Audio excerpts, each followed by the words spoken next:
कावड़ यात्रा में जयकारों का उद्घोष।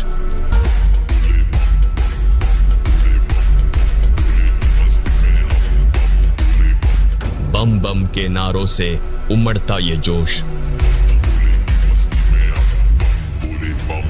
बम का नाम भी गुंडा, बम बम। क्या यही है भक्ति, आस्था और विश्वास, या फिर बम के नारों से हो रहा है भगवान शिव का उपहास? सालों भर से मैं ये चीज़ कर रहा हूँ, शिव जी को जल चढ़ाना, फिर कांवड़ लेके कांवड़ जाना जो है ये करता हूँ। लेकिन बताए ये लोग बता रहे हैं कि जो है कि ये गलत है। कहाँ गलत है, मुझे प्रमाण दिखाए। वेद में और भगवत गीता जी में, जो कि चारों वेद का सारांश भगवत गीता जी है, उसमें कहीं पे भी 700 श्लोक में किसी एक भी श्लोक में जो ये साधना कर रहे हैं इसके बारे में कहीं पे नहीं लिखा।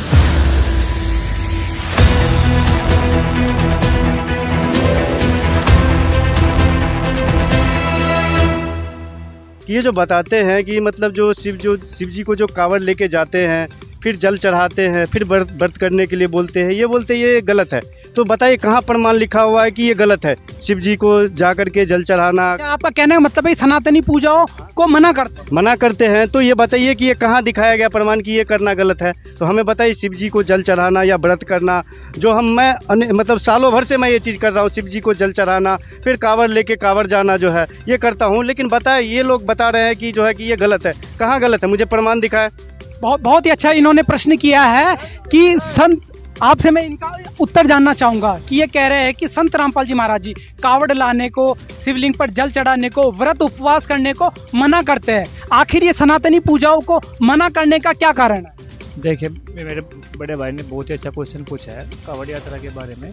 और ये जो क्वेश्चन है इसका किसी भी सदग्रंथ में, अपने गीता में, वेद में, पुराण में कहीं भी कोई प्रमाण नहीं है कि भाई आप मतलब कावड़ लाओ, शिवलिंग पे जल चढ़ाओ, व्रत रखो, ये कहीं भी प्रमाण नहीं है। क्या ये गीता में प्रमाण नहीं? गीता में भी नहीं है सर जी, वेद में भी नहीं है, ये कोई प्रमाण नहीं है कहीं पे भी। तो क्या बिना प्रमाण की भक्ति है अभी सनातन धर्म में चल रही है? बिल्कुल सर जी, बिना प्रमाण की भक्ति चल रही है।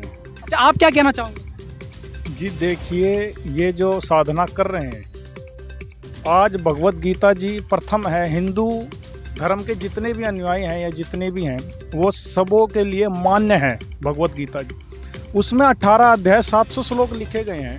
अगर इनकी साधना इतनी ही यथार्थ है और ये परंपरागत करते हुए आ रहे हैं तो उसका कहीं तो प्रमाण होता। भगवत गीता में 18 अध्याय बोले गए, किसी एक श्लोक में तो होता कावड़ लाने के बारे में, व्रत करने के बारे में, तीर्थों पे जाने के बारे में।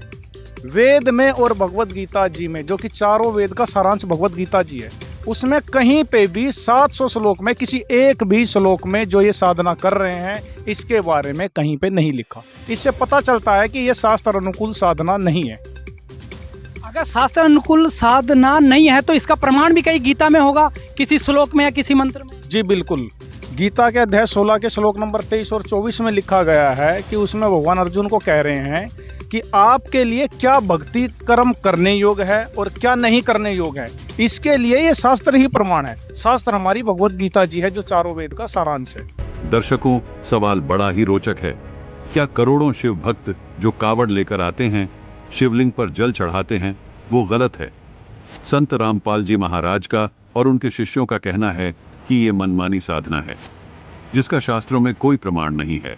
क्या वास्तव में कावड़ लाने का कोई प्रमाण नहीं है? क्या ये मनमानी भक्ति है? सवाल तो ये भी है कि ये भक्ति है भी या नहीं, क्योंकि कावड़ लाने की जो परंपरा है वो कब और कैसे शुरू हुई ये अलग विषय है। कावड़ लाना और शिव पर जल चढ़ाना जो वर्तमान में ट्रेंड बन चुका है, उस पर एक नजर डालते हैं। कांवड़ यात्रा के रास्ते और डीजे बजाने को लेकर बरेली में जमकर बवाल हुआ। पत्थरबाजी करते कांवड़िए। हरियाणा और यूपी के डाक कांवड़ियों में आगे निकलने की मामूली बात को लेकर रुड़की के समीप मंगलोर में उस समय संघर्ष हो गया जब दोनों गुट हरिद्वार से गंगा जल भरकर अपने अपने गंतव्यों को वापस जा रहे थे। इस संघर्ष में हरियाणा के डाक कांवड़ियों ने यूपी के डाक कांवड़ियों की लाठी डंडों से जमकर पिटाई कर डाली, जिसमें यूपी के मुजफ्फरनगर जनपद के सिसोली गांव निवासी कार्तिक नाम के एक कांवड़िए की मौत हो गई। दोपहर बाद की घटना है। दिल्ली के मोती नगर में एक कांवड़िए की कांवड़ में कार टच हो गई। कांवड़ का जल बिखर गया। हाँ, तो फिर कांवड़िए गुस्से में आकर डंडे चलाने लगे। थोड़ी देर में कांवड़ियों की भीड़ लग गई और गाड़ी का सत्यानाश कर दिया। हरिद्वार की रुड़की में एक शिव भक्त की कावड़ खंडित होने के बाद जमकर बवाल हुआ। कावड़ियों ने चालक के साथ जमकर मारपीट की। इसके बाद कार में तोड़फोड़ की और उसे पलट दिया। यही नहीं, कुछ कावड़िए तो कार को आग लगाने पर भी आमादा हो गए। दर्शकों, इन तस्वीरों को देखकर तो हर कोई यही कहेगा कि ये भक्ति साधना नहीं है, ये केवल और केवल मनमाना आचरण है। जो गंगा भगवान की जटाओं से होकर गुजरती है, उस जल को आप मंदिर में शिवलिंग पर चढ़ाने से मोक्ष प्राप्त करना चाह रहे हैं। और इस बीच जो भगवान की भक्ति के नाम पर देखा जा रहा है, ये भी किसी से छिपा नहीं है। जबकि गीता अध्याय 16 श्लोक 23 और 24 में इस प्रकार की साधनाओं को शास्त्र विरुद्ध आचरण बताया है। आइए देखिए इस विषय पर संत रामपाल जी महाराज के आध्यात्मिक विचार। और सन्यासी शंकर को भूले बंग महादेव झावे, तेरा भैया कमाल कर दिया। आपने देखा होगा ये कावड़ लेवनी है, कावड़ लेने जाते हैं हरिद्वार तक, खासकर सावन के महीने में। और वहाँ से मेरे ख्याल में वो 2 किलो गंगा जल लेकर चले, गंगा का पानी जल। नंगे पैरा बेचारे पैदल आओगे, कोई बस में बैठ कर ज़्यादातर पैदल जा जाते हैं। और वो भगवान शंकर के पुजारी बनकर जाते हैं। भगवान शंकर का जो नाम हम आपको देते हैं उससे लाभ देता है भगवान, वैसे नहीं देता। अब देखो, प्रत्येक इष्ट का अपना अपना एक गुप्त मंत्र है जिससे वो आकर्षित होते हैं। एक कोड वर्ड होता है, जैसे कुत्ते ने कुत्ता कुत्ता करें जा कति नहीं देखा है, और उसको नहीं करते तो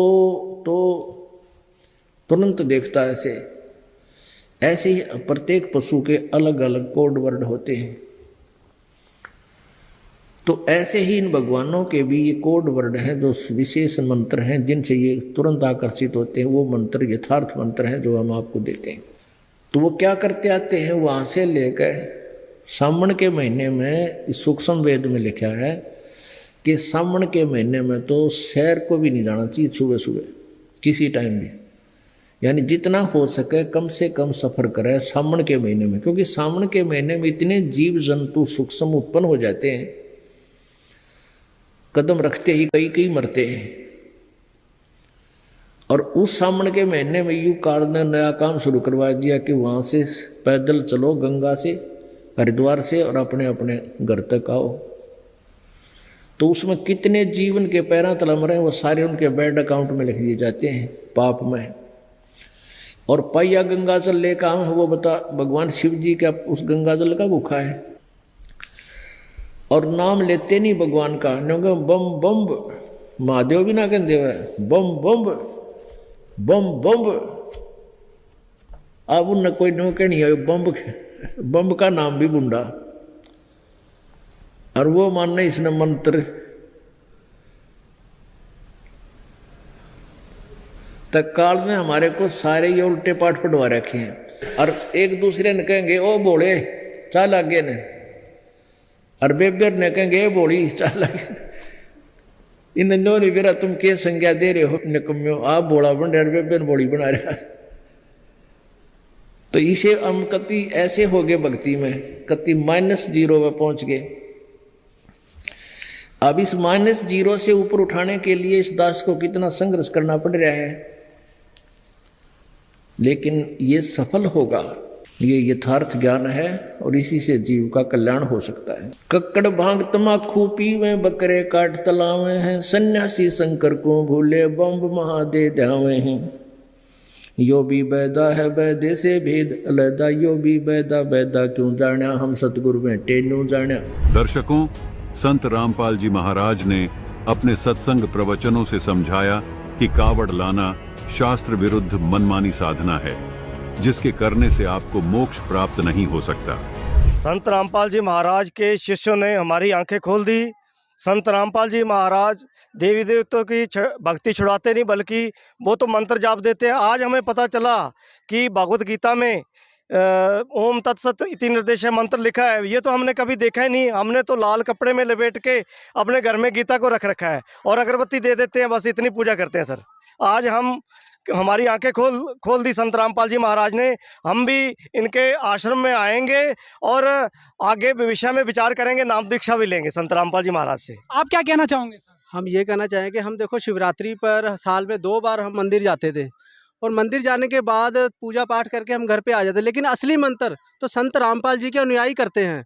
लेकिन हम इन्हीं को देखकर अब हम आश्रम में जाकर सत्संग सुनेंगे और अपना कल्याण करवाएंगे। इसीलिए कि हमारे जितने भी भाई बंधु हैं, हम सबको लेके आश्रम में पहुंचेंगे और नाम दीक्षा लेंगे इनसे। पुण्यात्माओं, ये दास जो प्रयत्न कर रहा है इसको आलोचना ना समझे। दास की एक विनम्र प्रार्थना है आपसे, इसको आलोचना ना समझे। दास के इस परमार्थी प्रयत्न को ये आपके लिए वरदान सिद्ध होगा। आलोचना तो वो होती है जो हम झूठी कथा सुनावे और अपने स्वार्थ के लिए उनसे हटाकर अपनी दुकान चलावे। नहीं, दास केवल वही बता रहा है जो अपने सदग्रंथों में लिखा है और इन महापुरुषों ने जो अपने कर कमलों से लिखा हुआ है, इनका अनुभव लिखा हुआ है इसमें। दोस्तों, अगर वीडियो पसंद आया हो तो लाइक जरूर करें और अपने मित्रों तक ज़्यादा से ज़्यादा ये वीडियो शेयर करें ताकि लोग सच्चाई जान सकें इन नकली गुरुओं की और सही गुरु की शरण में आकर अपना मोक्ष करवा सकें और परमात्मा से वास्तविक लाभ ले सकें। संत रामपाल जी महाराज ही एकमात्र तत्वदर्शी संत हैं जो परमात्मा की संपूर्ण जानकारी शास्त्रों के अनुसार बता रहे हैं। देर ना करें, संत रामपाल जी महाराज से निःशुल्क नाम दीक्षा प्राप्त करें। मिलते हैं अगले वीडियो में।